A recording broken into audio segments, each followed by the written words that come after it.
Il nous faut aujourd'hui enclencher et engager plus le dialogue politique. Nous avons des États qui, après 60 ans, ont estimé qu'il était temps qu'on aille vers la souveraineté alimentaire et bâtir notre résilience. Nous nous en réjouissons, parce que cela va de soi qu'un peuple ne peut dépendre des autres pour se nourrir.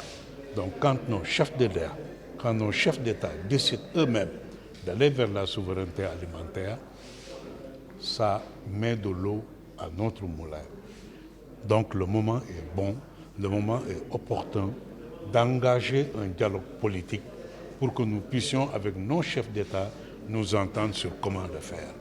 Et il se trouve que ces journées de l'agroécologie, qui auront pour thème la territorialisation de l'agroécologie, se déroulent juste une semaine ou 10 jours après la conférence des chefs d'État africains qui vient de se tenir à Dakar sur la souveraineté alimentaire et la résilience.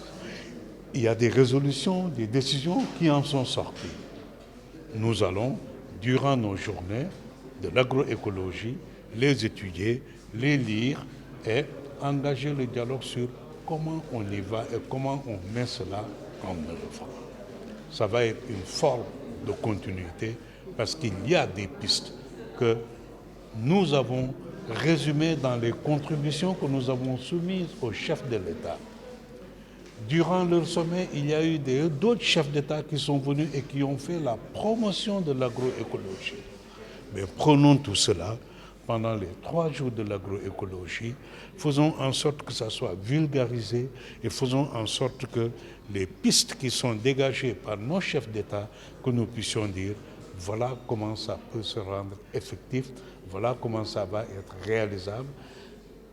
On les mettra encore dans notre deuxième document de contribution que nous allons soumettre aux chefs de l'État. Nous avons été très clairs en disant que l'agroécologie et la souveraineté alimentaire ne peuvent s'accommoder de l'utilisation des OGM. L'agroécologie et la souveraineté alimentaire ne peuvent s'accommoder d'une utilisation trop forte, si je puis dire, des engrais et des pesticides chimiques. Notre position a été très claire sur cela. Et c'est pourquoi, aujourd'hui, nous continuons à demander à ce que notre loi sur la biosécurité, qui a été libéralisée pour permettre l'entrée des OGM au Sénégal, qu'elle puisse être révoquée. Elle ne peut s'accommoder le développement de l'agroécologie, de la souveraineté alimentaire, de la transition vers l'écologie, ne peuvent s'accommoder de l'utilisation des OGM.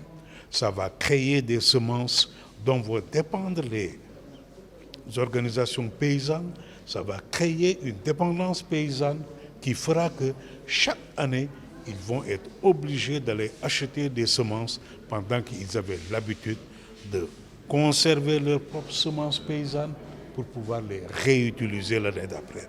C'est ça la voie de la souveraineté alimentaire, contrôler ce que vous voulez cultiver. Et la base, c'est la maîtrise de la semence.